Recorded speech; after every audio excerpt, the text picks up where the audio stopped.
Assalomu alaykum, hurmatli talabalar.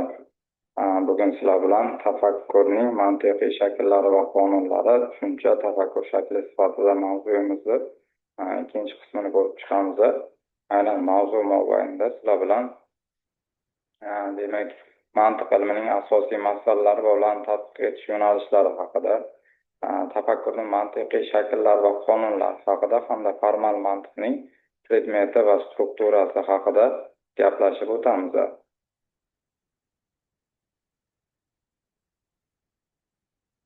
Demak, shu nuqtai nazardan tafakkur nima degan tushuncha haqida to'xtaladiganmiz. Albatta har bittamizda o'tgan darsda ta'kidlaganimizdek ma'lum bir olgan ilmlarimiz haqida bir tushunish jarayonida demak o'ziga xos bo'lgan ilmiy bilim vujudga keladiki, aynan tafakkurni 3 xil shakli mavjud. Bu tushuncha, hukm hamda xulosa chiqarish shaklida mavjud bo'ladi.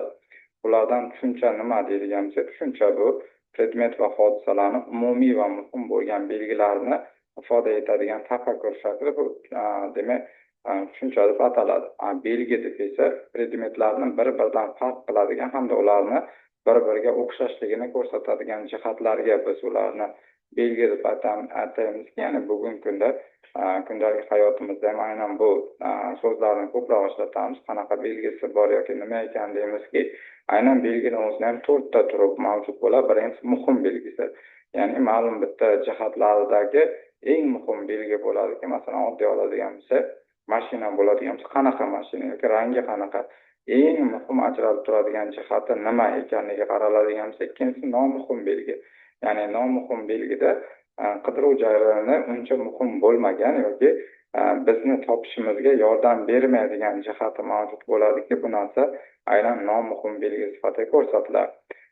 Yakka belgi ham mavjudki, yakka belgida masalan odatda mana shu belgisi bilan farq qilib turadiki, masalan oladigan bo'lsak, kimnidir 6-barmog'i bo'ladi yoki qanaqadir bir umumiy jihatdan farq qilib turadigan jihat bo'ladi, peshonasida qashqasi bor yoki yuzida qanaqadir chandig'i bor kabi yakka belgi mavjud bo'ladiki, bu ham aynan belgining muhim xususiyatlaridan hisoblanadi yoki umumiy belgi.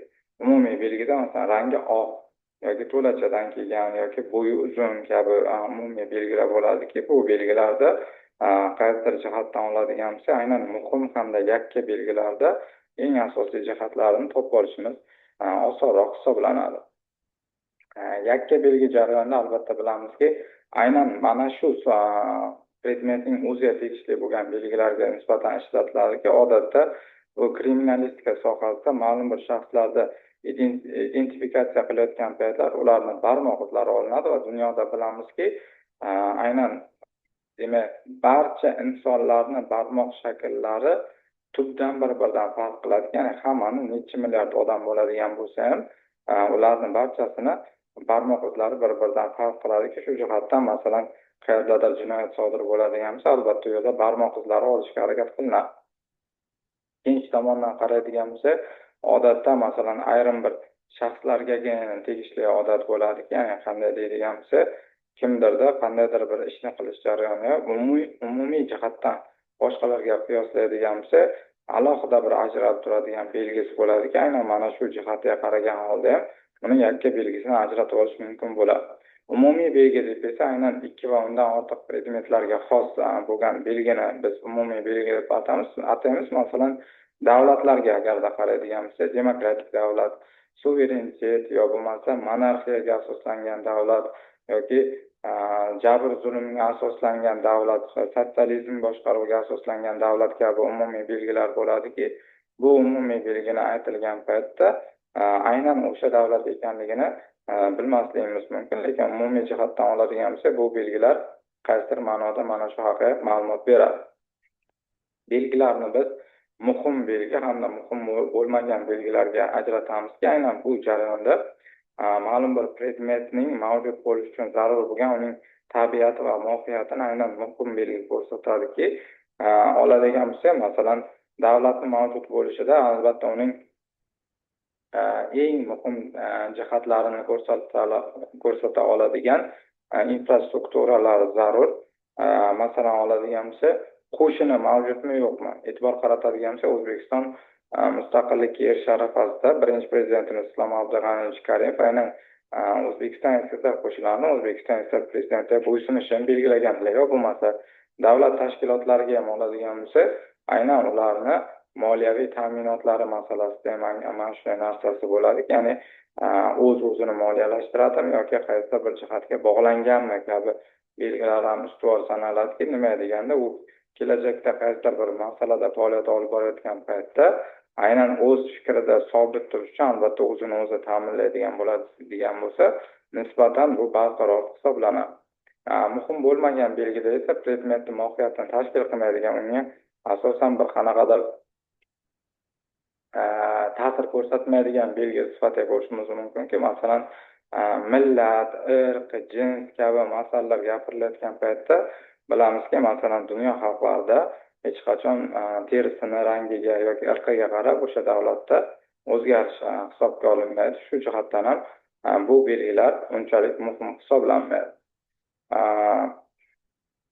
Tushunchani mazmuni deb albatta unda ifoda etilayotgan predmetlarning o'ziga xos belgilarning yig'indisi aytiladi. Ya'ni albatta mana shu bir narsa izohlanayotgan paytda o'sha izohlanayotgan narsani barcha belgilarning yig'indisi bu narsani ifodalaydi. Oddiy oladigan bo'lsa, masalan, avtomobil degan yoki bir davlat degan tushuncha aytilayotgan payt unda aynan ma'lum bir individlar yoki ma'lum bir tarkibiy qismlarni umumlashgan yig'indisi bu tushuncha bo'ladigan bo'lsa, tushunchaning hajmi deb esa aynan mana shu ifoda etilayotgan predmetlarni yig'indisiga tushunchaning hajmi deyiladiki, agarda bunga e'tibor qaratadigan bo'lsa, aynan davlatimiz miqyosida ham e'tirof etilayotgan har bir tushunchada ma'lum bir hajm mavjud bo'ladiki, bu hajmni ko'p yoki kamligiga qarab aynan biz bu tushunchani hajmini aniqlab olishimiz mumkin bo'ladi. Asosiy mantiqiy usullar jarayonida biz albatta analiz va sintezga qiyos beramiz. Ya'ni e'tibor qaratadigan bo'lsa, bitta narsani ma'lumotini aniqlash uchun albatta bizga birinchi navbatda analiz kerak bo'ladi. Analiz natijasida olingan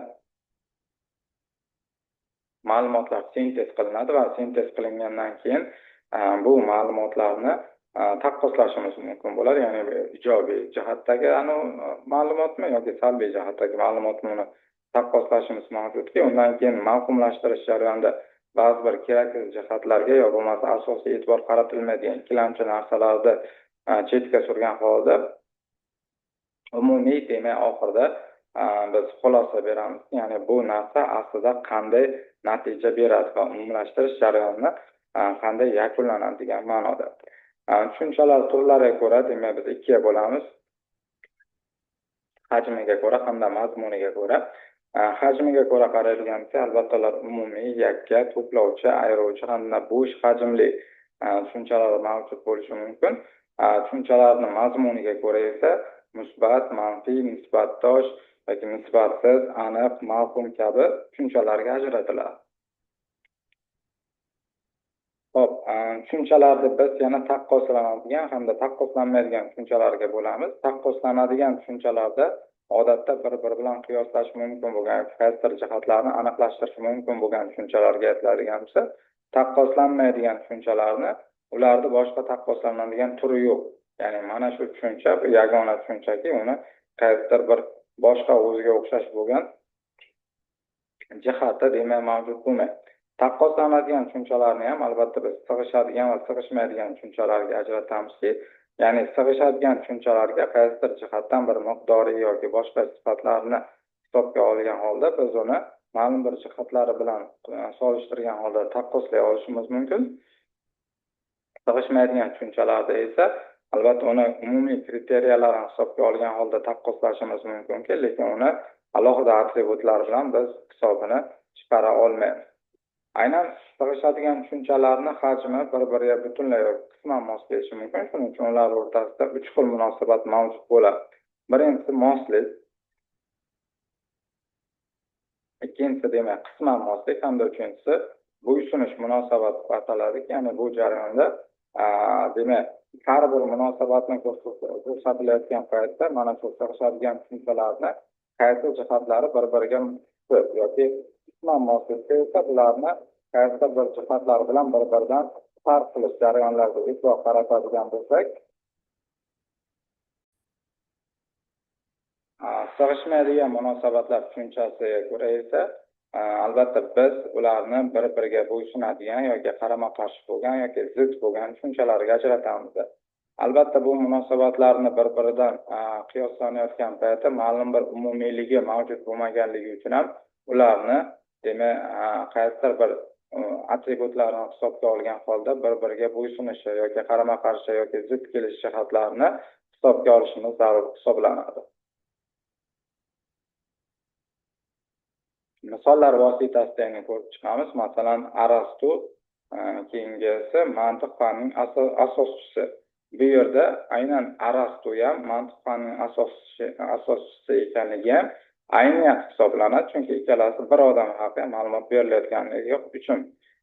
Chunki mantiq faniga boshqa odam asos solmaganligi, masalan, Gerodot tarix fanining otasidir. Aynan Gerodot ham tarix fanining otasi ham bitta. Lekin talaba hamda keyingisi Xalq demokratik partiyasining a'zosi deydigan bo'lsa, qisman moslik bo'ladi, chunki talabalar ham ko'p, ikkinchidan Xalq demokratik partiyasining a'zolari ham ko'p bo'ladiki, shuning uchun bu qisman moslikka kiradi. Hamda bo'ysunish munosabatiga ko'ra qaraydigan bo'lsa, sud hamda tuman sudi deydigan bo'lsa, odatda masalan tuman sudlari yoki shahar sudlari sudlarning bir tarkibiy qismi bo'ladi. Shuning uchun bu demak bo'ysunish munosabatidagi ma'lumot hisoblanadi. Tushunchani chegaralash va umumlashtirish jarayoni sifatida shuni aytishimiz mumkinki, tushunchalarni chegaralashtirish keng tushunchadan tor tushunchaga o'tish bo'ladi. Odatda masalan katta tushunchalarda tuman bo'lgan yangi tushunchalar yoki kichik tushunchalar ajralib chiqadiki, bu narsa tushunchalarni chegaralash deb nomlanadi. Tushunchalarni umumlashtirish degan paytimizda esa aynan chegaralash amaliga teskari amal bo'lib, hajmi tor tushunchadan hajmi keng tushunchaga o'tish bo'ladiki, ya'ni bunda kichik bir ma'lumotdan biz katta bir ma'lumot vujudga keltiramizki, endi bu chegaralashda qarama-qarshi sifatida bizga demak o'zini qisqa ma'lumotidan yanada kengroq ma'lumot berishga harakat qilishini ko'rishimiz mumkin bo'ladi. Shuning bilan bugungi darsimizni yakunlaymiz. Ko'rishguncha sog' bo'linglar.